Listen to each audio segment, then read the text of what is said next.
Assalamualaikum warahmatullahi wabarakatuh. Selamat sore pemirsa Setuli TV dimanapun Anda berada. Gimana kabarnya? Mudah-mudahan kabarnya baik, sehat walafiat, dan ibadah puasa Ramadannya lancar penuh barokah ya. Senang sekali sore hari ini kita bisa berjumpa kembali dalam talk show Setuli TV. Kali ini kita akan ngobrolin tentang SPT tahunan badan, apa dan bagaimana. Nah, sudah hadir di studio sore hari ini ada Bapak Raden Agustiawan dari KPP Pratama. Selamat sore Pak Agus. Selamat sore. Selamat sore. Ada juga di studio hadir ada Bapak Budi Handoko selaku Ketua APP Banyumas. Selamat sore Bapak. Selamat sore. Selamat sore ya. Jadi pemirsa Setuli TV sambil ngabuburit sore-sore Anda bisa stay tune di Setuli TV untuk bisa menyimak, kita akan ngobrolin tentang SPT tahunan ya. Pak Agus dan Pak Budi, kalau kita masuki di awal tahun gitu ya, bagi sebagian wajib pajak dan pengusaha itu sudah mulai mengerutkan kening nih, katanya gitu ya, katanya gitu ya. Karena apa? Karena ada bulan-bulan yang mereka itu punya deadline. Kalau bulan Maret ada deadline SPT tahunan WP pribadi ya Pak ya. Ya. Nah kalau di bulan April ini ada deadline SPT tahunan wajib pajak badan. Nah di awal diskusi kita sore hari ini, mungkin Pak Agus bisa ceritain dulu nih Pak, barangkali ada pemirsa Setuli TV itu yang masih rancu tentang SPT Pak. Bisa dijelaskan dulu Pak? Iya, surat SPT atau surat pemberitahuan untuk wajib pajak itu ada yang namanya SPT masa ya yang dilaporkan setiap bulan, ada yang namanya SPT tahunan. Nah, terkait dengan surat pemberitahuan atau SPT tahunan ini ada yang untuk wajib pajak orang pribadi dan ada yang untuk wajib pajak badannya. Nah, surat pemberitahuan tahunan ini sendiri adalah surat yang oleh wajib pajak digunakan sebagai sarana ya, untuk melaporkan perhitungan penghasilannya, pajak-pajak yang sudah dibayar ya, dipotong atau dipungut, kemudian penghasilan yang merupakan objek pajak maupun bukan objek pajak gitu kan. Kemudian kalau di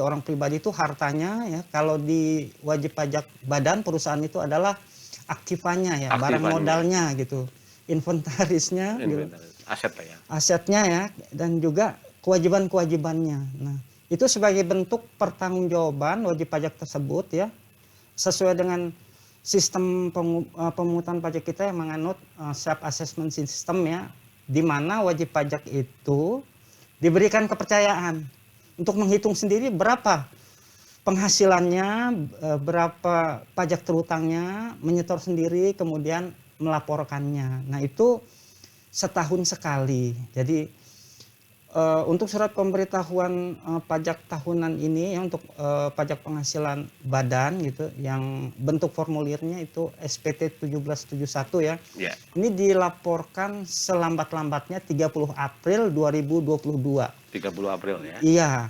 Laporan pertanggungjawaban pajak-pajak terhutangnya tahun 2021 lalu dilaporkan di tahun 2022. Oke, berarti datanya data 2021 ya Pak 2021. ya? Oke, Pak Budi, berarti kalau teman-teman di perusahaan-perusahaan ya, itu di akhir bulan April ini pusingnya ganda ya Pak?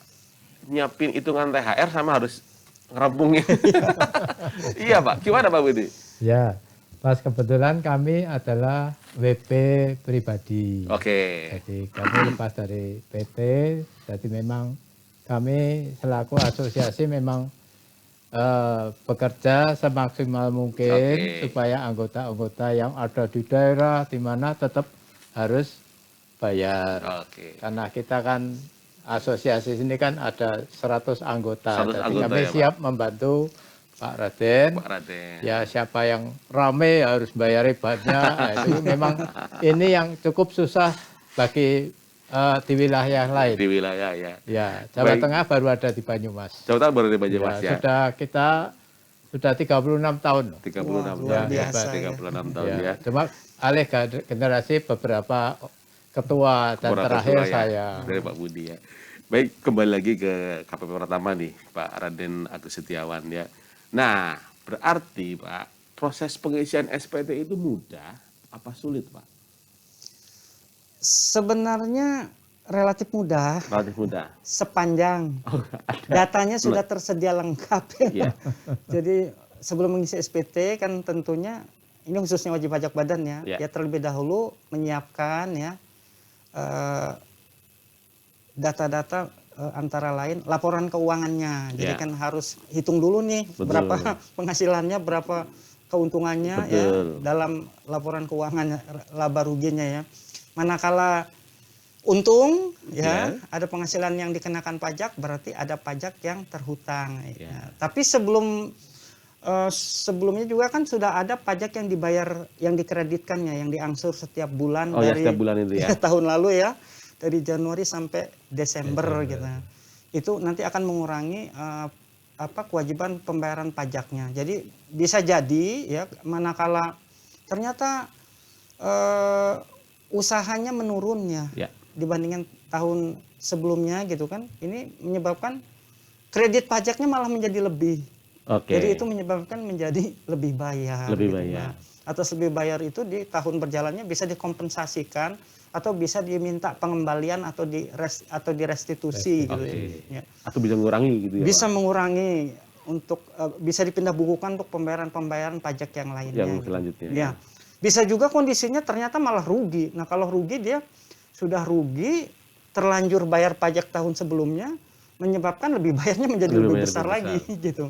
Ya itu juga sama mekanismenya, haknya ya boleh minta pengembalian atau direstitusi atau dikompensasi, diperhitungkan dengan pembayaran pajak lainnya gitu. Nah, jadi laporan keuangan itu mutlak harus disiapkan, termasuk juga neracanya. Neracanya. Karena di neraca itu kan tercantum berapa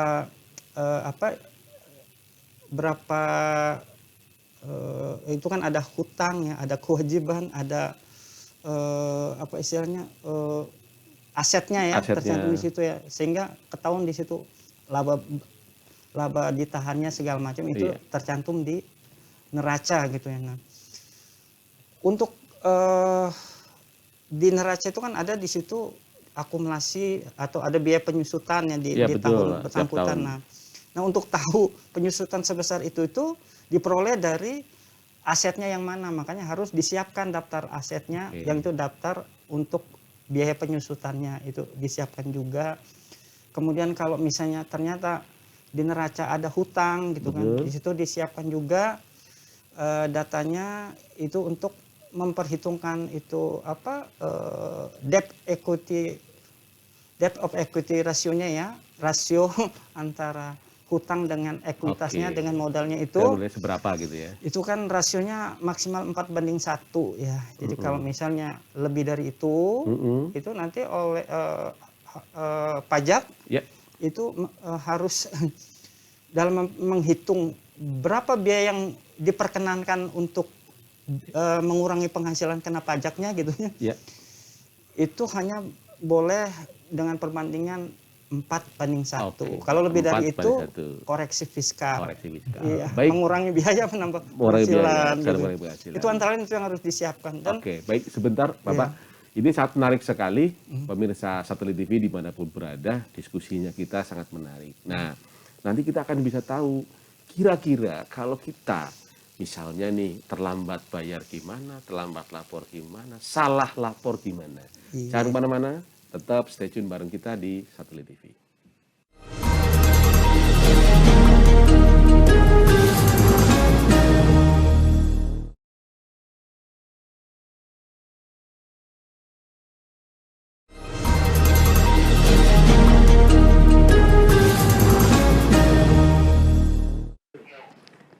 Pemirsa, kembali di talk show Satelit TV. Sore hari ini kita lagi berbicara tentang SPT tahunan badan apa dan bagaimana. Masih bersama saya Dimas Gustaman dan juga narasumber kita dari KPP Pratama ada Bapak Raden Agustiawan dan juga Ketua APB Banyumas Bapak Budi Handoko. Pak Budi, kalau di APB sendiri kegiatan-kegiatan kan sering ngumpul atau ada sering komunikasi ya Pak. Nah mereka kadang ada nggak sih Pak suka sharing atau curhat, aku puyeng nih pajaknya atau gimana gitu Pak? Ya, terima kasih Pak. Ya, selama ini yang kita jalani memang mereka senang Ya. dengan adanya asosiasi karena Ya. merasa bahwa pajak yang dibantu kita Ya. akhirnya bisa tepat waktu, Oke. tidak terlambat, dan nanti pengisian SPT juga kita punya sekretariat. Oke. Jadi jemput bola ke sana. Jemput Jadi bola.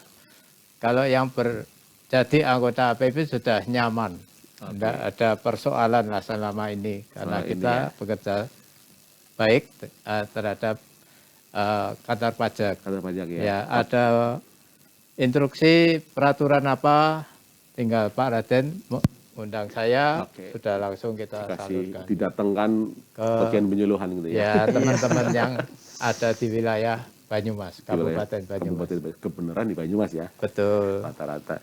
Baik, Pak Raden, tadi sebelum break sempat Dimas buka gitu ya. Boleh nggak sih Pak kalau belum beres ini laporannya mundur aja gitu.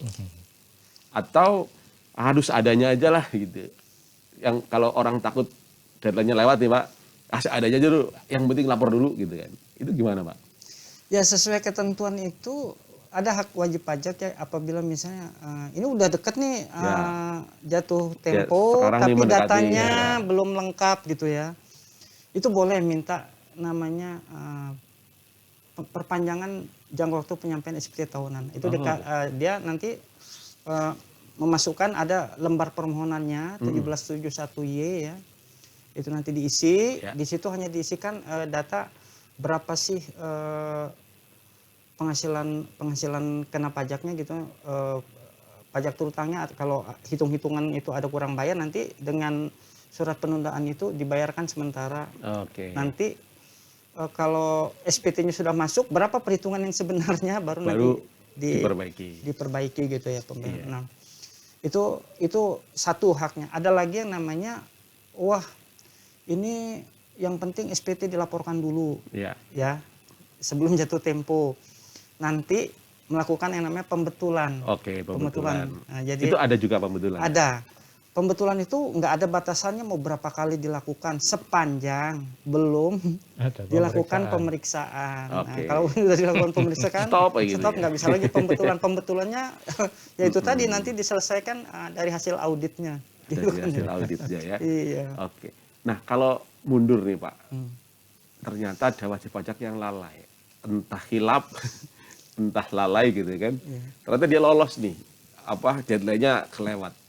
Itu apa yang nanti akan terjadi bagi si wajib pajak tadi? Nanti di sistem kan pasti terbaca, dianggap wajib pajak itu belum menyampaikan SPT. Oke. Ya, nanti akan dikirimkan surat teguran ya Betul. untuk mengingatkan. Tapi sebelumnya pengawasnya ya, akun representatifnya EAR ya. itu pastinya sebelum jatuh tempo akan bantu mengingatkan. Oke, iya. Biasanya iya. gitu. Dia sering di WA itu kan, Iya. sering di WA. Bahkan gitu menawarkan ya. bantuan. Ada kesulitan perlu bantuan, kita juga nanti akan menawarkannya kalau Oke. butuh asistensi gitu ya. Baik. Ini banyak pertanyaan yang dialami oleh pemirsa Satelit TV, Pak Raden. Yaitu adalah ketika dia punya badan, aslinya badan itu pasif. Iya. Ini yang terjadi partner-partner kita tuh yang kontraktor, yang CV. Artinya dia ngerasa bahwa lagi nggak ada kerjaan, lagi nggak ada activity, nggak ada pemasukan, nggak ada pengeluaran, sehingga mereka kayak seolah-olah abai gitu kan. Iya. Nah, ini ada saran apa nih Pak buat mereka ini? Ya sebaiknya itu memberitahukan ke kantor pajak dengan cara ya laporkan SPT itu ya kondisinya Apa memang adanya karena nggak gitu ada ya? penghasilannya apa adanya. Dengan menyampaikan SPT yang tanpa ada penghasilan itu kantor pajak pun udah mengerti bahwa apalagi clue-nya ya jenis usahanya adalah kontraktor. Oh wajib pajak ini tahun bersangkutan, temporary dia memang tidak dapat pekerjaan, tidak ada penghasilan. Iya. Tetap dilaporkan apa adanya, otomatis nanti kan neracanya juga sesuai keadaan sebenarnya dan tetap hitungan laba ruginya juga tetap dibikin. Malah kalau kondisi itu malah bisa-bisa rugi karena apa? Keluar biaya gaji, Betul, untuk ya. kantor, ada biaya listrik, Maintenance. biaya itu segala macam gitu kondisi. Jadi tetap harus lapor meskipun nihil.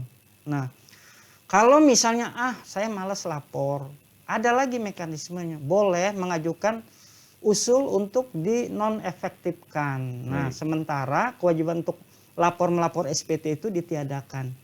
Nanti apabila sudah aktif lagi, tinggal melaporkan SPT ke kantor pajak, nanti otomatis dengan melaporkan SPT itu akan diaktifkan kembali. Oke, berarti Gitu. boleh ya Pak? Misalnya Boleh. kayak kemarin pandemi gitu kan, Iya. anggaran refocusing nggak dapet job gitu kan. Iya, gitu. Wah, ini repot. Kita nggak tahu pandemi sampai kapan. Sebenarnya Iya, bisa betul. ya Pak Bisa. mengajukan nonaktif dulu deh. Iya. Gitu. Juga kadang-kadang kan ada yang sekaligus pengusaha kena pajak. Iya, Itu juga bisa boleh minta sementara cabut dulu PKP-nya. SK pengukuhan PKP. PKP-nya. Ya. Nanti kalau memang dibutuhkan lagi kan bisa minta lagi. tinggal aktifin lagi ya. Kan pengukuhan PKP 1 hari selesai. Oke. Gitu ya, bukan sesuatu yang Karena sulit. beresiko ya Pak kalau PKP nggak Betul. laporan ya. Iya, karena sanksinya lumayan berat ya. Kalau SPT tahunan kan sanksi administrasinya per tahun pajak 1 juta. Kalau SPT masa PPN untuk PKP itu per masa pajak 500.000. Jadi belum lagi ada SPT masa pajak penghasilan 21-nya untuk karyawannya kan. Kalau dalam 1 tahun saja tidak lapor, 1 juta untuk SPT badannya, 600.000 untuk SPT PPN-nya, 100.000 kali 12 bulan 1.200.000 untuk SPT masa PP 21-nya. Jadi totalnya ada berapa namanya? 8.200.000 Per tahun. per tahun sanksi administrasi gara-gara tidak lapor gitu kan. Dan ditambah lagi di kantor pajak rapotnya jadi merah karena Oke. menjadi tidak patuh. Menjadi gitu kan. tidak patuh ya. Iya. Padahal mungkin bagi sebagian wajib pajak hanya gara-gara ketidaktahuan dan ketidaktahuan. tidak mau cari tahu. Cari gitu. tahu. Iya, ya. Begitu. Kalau mungkin yang ngerasa ini lagi non aktif ini nggak ada pemasukan dan sebagainya ya. Oke, baik. Pemirsa Satelit TV sangat menarik obrolan kita. Nanti kita juga akan ngobrol-ngobrol dengan Pak Budi nih bagaimana suka dukanya menjadi wajib pajak dan mungkin kita juga nanti bakal ngobrol tentang yang namanya tax amnesty itu apa. Jangan kemana-mana, pastikan tetap di Satelit TV.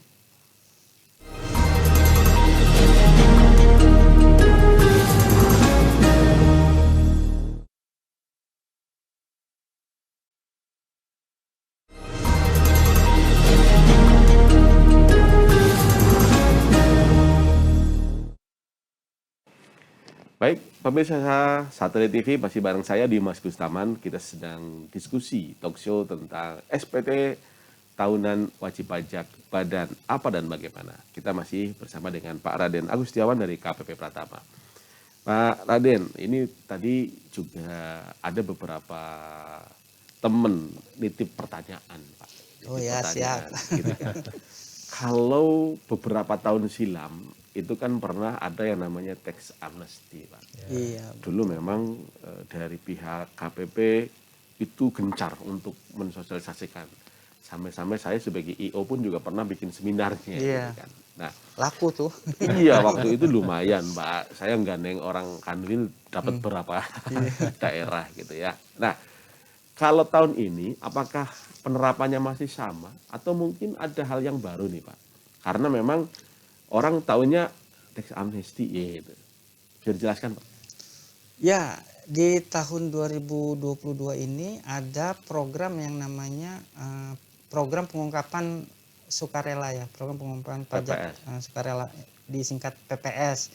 Ini tindak lanjut dari diberlakukannya Undang-Undang Harmonisasi Peraturan Perpajakan yang telah disahkan tanggal 27 Oktober 2021 lalu. Nah, di Undang-Undang Harmonisasi Peraturan Perpajakan itu salah satu ketentuan atau itu tuh adalah adanya program pengungkapan pajak sukarela untuk khusus untuk kalau amnesti pajak yang lalu itu apa istilahnya kalau dibandingkan dengan sekarang ya, jadi kalau ada yang bertanya ini amnesti pajak jilid 2 katanya. Iya, banyak yang bilang begitu.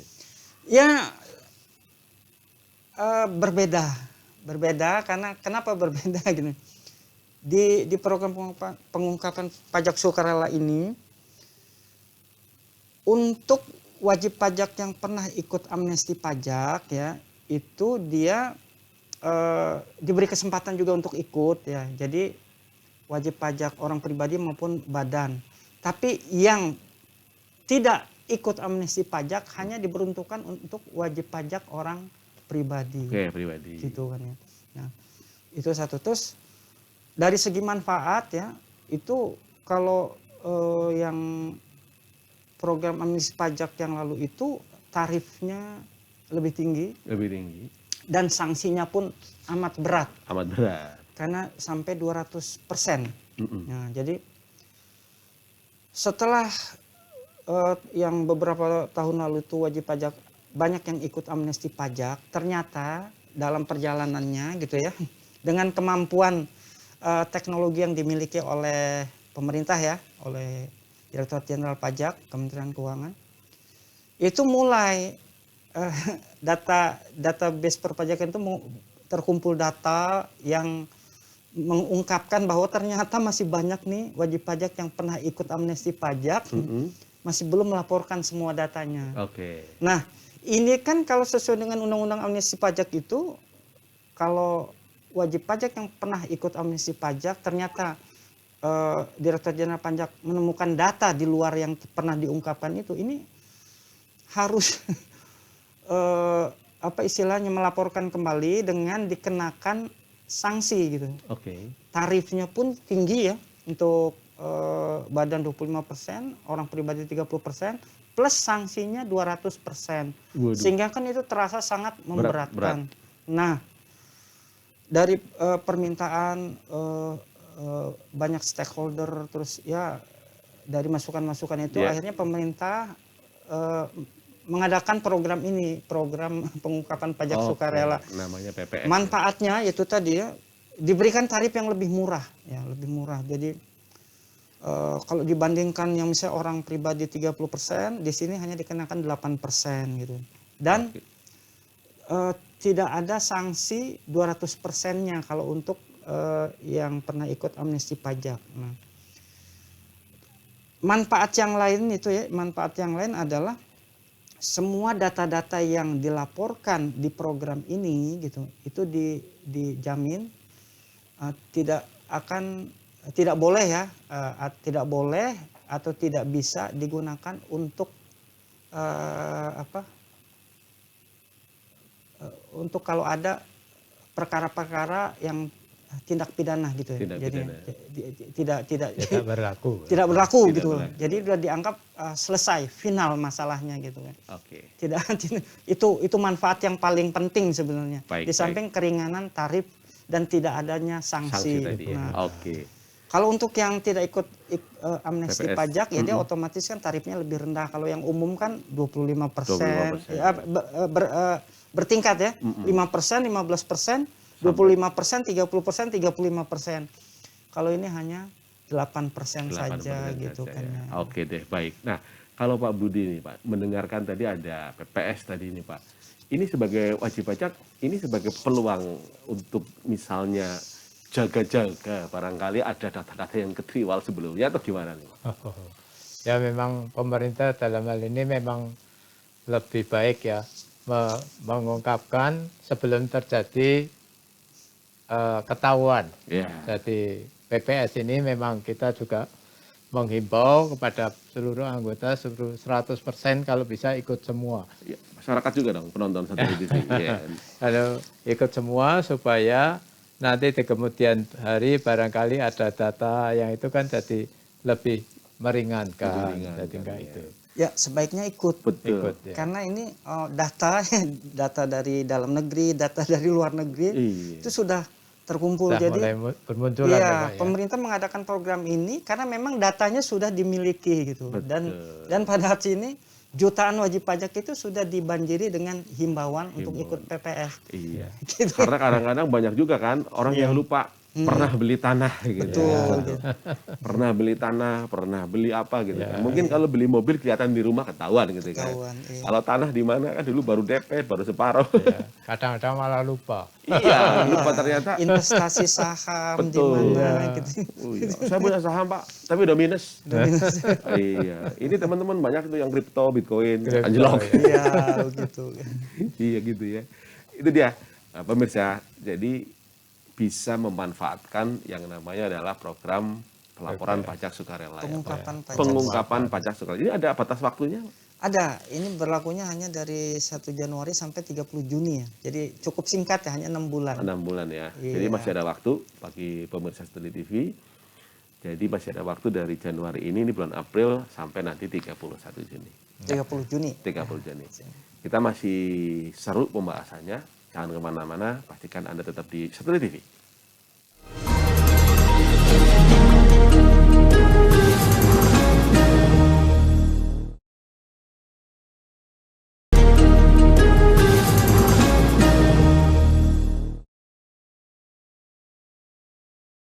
Pemirsa Satelit TV, dimanapun Anda berada, sambil ngabuburit, jadi sabar dulu, belum jamnya buka, walaupun mungkin duduk di sekitaran menu buka ya.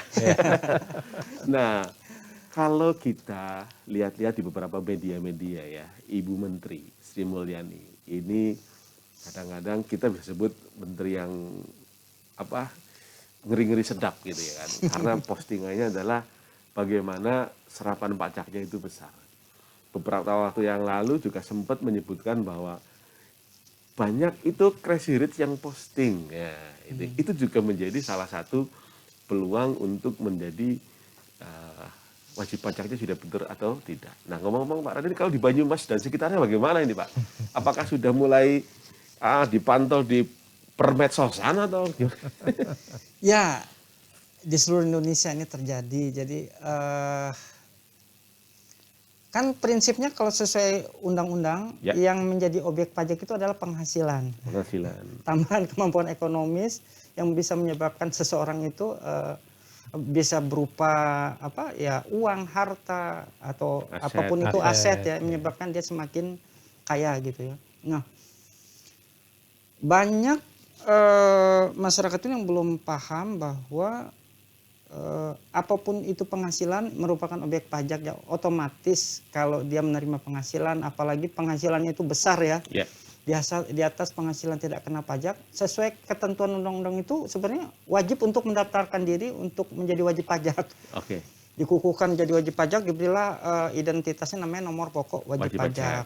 Tapi itu masih banyak yang awam, sehingga untuk keperluan penerimaan pajak itu kan kantor pajak juga tidak pasif ya, Ya. aktif, karena memang pengenaan pajak itu berbasis data, tidak semena-mena ya, tidak jalim gitu. Oh ya. Jadi di samping dari laporan, kita juga dapatkan datanya dari pengamatan dan mencari googling ya, dari marketplace dan segala macam, dengan segala teknologi yang dimiliki ya oleh pemerintah, oleh kantor pajak. Nah, termasuk di Banyumas ini. Di Banyumas ini kan banyak kata kunci yang bisa gampang untuk mengetahui bahwa pelapaknya ya, Ya. yang jualan di marketplace itu orang Banyumas kan, gitu. Iya. Banyak caranya. Takut. Gitu. Jadi itu kita kumpulkan. Nah, itu kita tidak serta-merta langsung nagih, kamu harus bayar pajak sekian, enggak. Ya. Tapi nanti kita himbau, kita Laporan. beritahukan, Anda memiliki penghasilan ya dari bisnis, kita sebutkan apa antara lain. Iya. Ini merupakan trigger. Iya, udah sesuai belum laporannya? Iya, ini gitu merupakan cuma untuk awal saja untuk masuk ya, karena sesungguhnya berapa sebenarnya penghasilannya itu dia sendiri yang tahu. Oke. Ya karena bisa jadi bukan dia buka lapak di banyak marketplace. Ya. Gitu. Kita mungkin masuknya dari Shopee atau dari Ya. Tokopedia, tapi sebenarnya dia penghasilannya lebih dari itu. Itu yang pertama. Bisa jadi juga di samping punya toko online, dia juga punya toko offline, gitu kan. Jadi kembali lagi ke prinsip self assessment.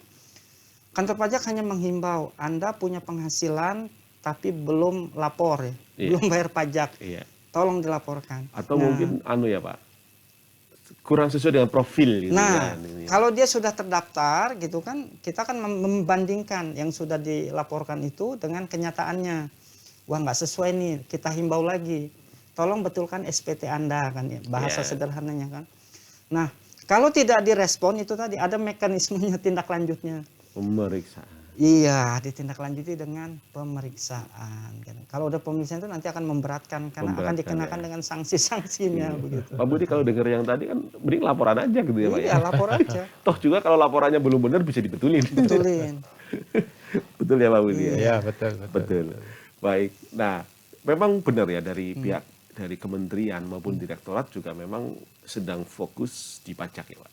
Ya, Maksudnya betul. bagaimana pendapatan pajak itu lebih optimal dan lebih maksimal. Pak. Iya. Ya, itu ada batasan-batasan nggak sih Pak? Atau hanya sebatas tadi ngecek di medsos, ngecek di marketplace? Atau sebenarnya dari KPP itu punya, kalau bahasa lagi seru, big data lain? Ya, betul. Jadi kan dari kementerian, Ya, dari kantor pusat Direktorat Jenderal Pajak, itu kan ada direktorat atau fungsi ya, petugas yang memang tugasnya untuk mencari data. oke. Mencari data, mengumpulkan data, Sehari-hari mengolah nyari data. data Sehari-hari aja. itu aja gitu. Baik datanya yang dari luar maupun dari dalam negeri kan. Nah, nanti itu data itu diolah sedemikian rupa, kemudian nanti akan diturunkan ke setiap kantor pelayanan pajak ya, KPP Pratama untuk ditindaklanjuti. Itu yang top down dari pusat kita datanya. Dari apa? Ya. Up and down ya. Ya, Kanwil juga melakukan hal yang sama di regional, Oke. gitu ya, di wilayah kerja Kanwilnya. Semua KPP Pratama pun lakukan hal yang sama. Jadi kita lakukan yang sama, itu kita minta yang namanya data ILAP dari instansi, lembaga, asosiasi dan perusahaan-perusahaan gitu ya. Karena di undang-undang juga itu mengatur apabila ada suatu seseorang, instansi atau lembaga untuk kepentingan negara dalam hal perpajakan ya, kantor pajak atau Direktorat Jenderal Pajak minta datanya, yang bersangkutan tidak merespon, itu ada konsekuensinya. Ada konsekuensinya. Dan ini pun juga menunjukkan bahwa Direktorat Jenderal Pajak ini bisa connect dengan lembaga atau dinas, instansi atau kementerian lain ya Pak? Iya, itu kita kan kayak seperti yang memang udah online kayak Kemenkumham, Oke. Dukcapil ya, terus lembaga-lembaga yang memang misalnya kayak Dinas perizinan. ya OJK atau Jasa Keuangan, Dinas Perizinan, Iya. terus apapun itu banyak yang sudah terhubung ya, ngelink ya. Betul. Data ekspor impor segala. Kemudian ada juga data yang offline. Nah, offline itu nanti dimasukkan ke bank data ya, ke Iya. bank data pajak ya, setelah diolah gitu kan. Iya. Nah, jadi itu sangat, yang kalau dikatakan big data ya kan, Direktorat Jenderal Pajak itu memang pusatnya big data yang terbesar mungkin di Indonesia ya. Di Iya, Indonesia. betul Bahkan juga mungkin sih. untuk ukuran Asia Tenggara mungkin kita yang terbesar. Luar biasa. Luar biasa. Dan apa namanya, nantinya, jadi kan saat ini kan Direktorat Jenderal Pajak itu sedang melakukan program pembaharuan sistem administrasi perpajakannya. Jadi kita sedang proses reformasi birokrasi yang selanjutnya ya, setelah ini mungkin yang ketiganya kali ya gitu. Nantinya wajib pajak ini akan dibantu, malah ya akan dibantu. Jadi semua proses pelayanan atau administrasi yang terkait dengan wajib pajak ini, nanti kepada wajib pajak ini setelah terdaftar akan diberikan satu akun. Oke. Satu akun di aplikasi pajak ya, masuk dengan NPWP username-nya, nanti password-nya dia bikin sendiri. Nah, dia disediakan satu akun, yang di akun itu akan disediakan semua data-data yang terkait dengan wajib pajak itu sendiri. Jadi dia pernah transaksi apa, Ya. buka rekening di mana, beli mobil, beli rumah, Luar beli biasa. ini, beli itu gitu ya. Datanya dikumpulkan. Iya. Kumpulkan. Itu untuk membantu wajib pajak sendiri, manakala udah waktunya menghitung bikin lagi laporan SPT, kan banyak saking kayanya atau saking seringnya bertransaksi lupa. Iya. Ini ada kasus kan, ada wajib pajak itu saking kayanya yang bersangkutan tuh lupa kalau dia punya aset itu. Betul banget. Kemudian Apalagi diingatkan, apa ya tah ini milikku. Iya. Ternyata itu belum dilaporkan Belum waktu amnesti dilaporkan, pajak. iya. Nah, ini ikut PPS ini dia Ikut. lebih menguntungkan gitu. Baik. Jadi nanti memang dengan berbasis data wajib pajak itu istilahnya kan dibantu ya, malah dikumpulkan di satu akun, itu diharapkan akan terbangun kepatuhan pajak sukarela wajib pajak itu. Baik, terbangun inisiatif Inisiatif juga ya. bahwa Oke, dia bayar pajak itu bukan karena kantor pajak mengada-ada, tapi memang mengejar-ngejar, datanya dari memaksa. penghasilannya Memang dari wajib pajak ya. penghasilan yang dimiliki itu berdasarkan data, dia silakan hitung. Gitu. Baik, oke. Pemirsa Satelit TV, Jadi sudah mulai terang benderang. Dari tadi kita membahas tentang SPT tahunan wajib pajak badan ya. Baik, jangan kemana-mana. Setelah pesan-pesan berikut, kita masih akan kembali.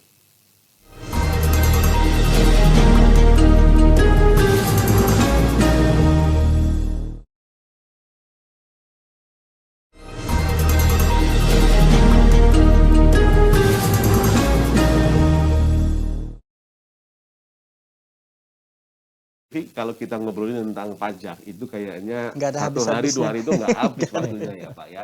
Tapi sore hari ini kita juga dibatasi oleh segmen dan juga pemirsa Satelit TV juga harus siap-siap untuk persiapan buka bersama ya.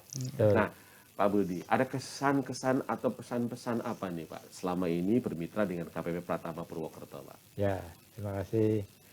Memang terakhir ini di era-era sekarang sudah lain dengan yang dulu. Informasi kalau dulu kan dari anggota kita kalau dipanggil ke kantor pajak kan merasa takut. Deg-degan Pak. Iya, deg-degan. Wah ini kenapa ini? Dan ya era yang lalu beda dengan era yang sekarang. Kita disambut dengan baik dan kalau tidak tahu juga akan diberi jalan gimana caranya supaya ya ditunjukkan yang sebagai wajib pajak yang baik itu cara-caranya, pembayarannya, dan yang tidak tahu pun akan dibantu. Kalau sibuk bisa online gitu ya Pak ya? Ya online pun juga bisa. Luar Bisa. biasa sekali. Ya terutama juga saya mengimbau kepada teman-teman barangkali satu profesi dengan kita belum tergerak untuk membayar pajak. Ayo kita harus saat ini mulai karena dari penerangan Pak Raden bahwa sekarang sudah terbuka semua. Baik. Omset yang ada barangkali ada teman yang belum ber-NPWP, Iya. ayo bergegaslah. Siap. Dan juga bagi mereka dari anggota kita, dari asosiasi ya kita memang menghimbau supaya kita akan mengikuti PPS. Oke, baik. Kalau Pak Radit, ada himbauan apa nih Pak kepada masyarakat ini yang nyaut luas nih Pak, Satelit TV ini?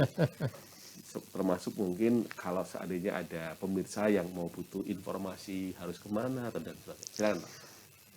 Ya, untuk masyarakat khususnya wajib pajak Banyumas ya, Kabupaten Banyumas, apabila memang butuh informasi atau layanan itu tidak selalu harus datang ke kantor pajak. Kalau hanya sekedar untuk bertanya masalah tata cara, prosedur, atau ingin membutuhkan formulir-formulir, itu bisa di-download langsung melalui layanan Linktree ya, ataupun WhatsApp kami ya. Nanti kita akan sampaikan ya, biar nanti di titel nanti itu bisa disampaikan, kelihatan di bawah kelihatan di bawah ya. Belum muncul. Nah, nanti bisa kelihatan. Nanti silakan dilihat. Ya, itu dia Mengakses, nomornya. Nomornya bisa kelihatan. Itu jadi cukup di rumah saja mengakses nomor itu, nanti bisa dilayani. Atau misalnya butuh konsultasi pun bisa. Petugas kami siap ya, dari setiap jam kerja Senin sampai Kamis ya, sesuai jam layanan di kantor. Kalau di luar bulan Ramadan, bulan puasa itu jam 8 sampai jam 4 sore. Tapi kalau sekarang jam 7.30 sampai jam 15.30. Oke. Ya. Kalau untuk layanan-layanan yang tidak membutuhkan petugas itu 24 jam tersedia. Online 24 jam. Online tersedia. 24 jam tersedia. Dan satu hal lagi, kepada wajib pajak yang merasa belum melaporkan SPT tahunan pajak penghasilan tahun pajak 2021 yang dilaporkan untuk orang pribadi paling lambat 31 Maret yang lalu ya, dan untuk wajib pajak badan 31 April 2022 ini, ayo segera laporkan surat pemberitahuan pajak penghasilan Anda. Nah, Kantor Pelayanan Pajak Pratama Purwokerto ini sejak tahun 2014 telah menyandang predikat kantor yang berpredikat wilayah bebas korupsi dan wilayah birokrasi bersih melayani. Jadi udah lengkap nih WBK dan WBBN. Nah, untuk itu bantu kami, seluruh pelayanan di Kantor Pelayanan Pajak Purwokerto itu gratis. Tidak ada biaya, tidak dipungut biaya sepeser pun. Parkir pun gratis. Parkir pun bergratis. Nah, oleh karena itu jangan sekali-sekali ya berniat atau mencoba memberikan gratifikasi Oke. kepada petugas kami, karena itu sesuatu yang tidak ditolerir, itu tidak diperbolehkan ya, tidak diperbolehkan. Dan apabila Bapak Ibu saudara-saudara sekalian membutuhkan ya bantuan gitu, ingin misalnya petugas kami diminta untuk datang memberikan edukasi, penyuluhan ataupun asistensi, kami selalu siap. Sekali lagi gratis tanpa dipungut biaya ya. Apalagi kalau kayak kelompok asosiasi Ya, gitu ya. ada asosiasi atau kelompok Perhimpunan yang gitu ya. paguyuban, Organisasi. organisasi yang butuh misalnya asistensi. Ya kalau ini pas musim SPT, ya asistensi untuk pengisian SPT, kami siap melayani, kami siap membantu. Nggak usah khawatir, tidak ada dipungut biaya sepeser pun. Jadi urusan untuk transport petugas kami sudah disediakan oleh kantor, jadi nggak usah khawatir. Iya, luar biasa pokoknya ya. Gitu ya. Oke deh, baik pemirsa Setelit TV, jangan sampai Anda lewatkan untuk juga memanfaatkan program PPS.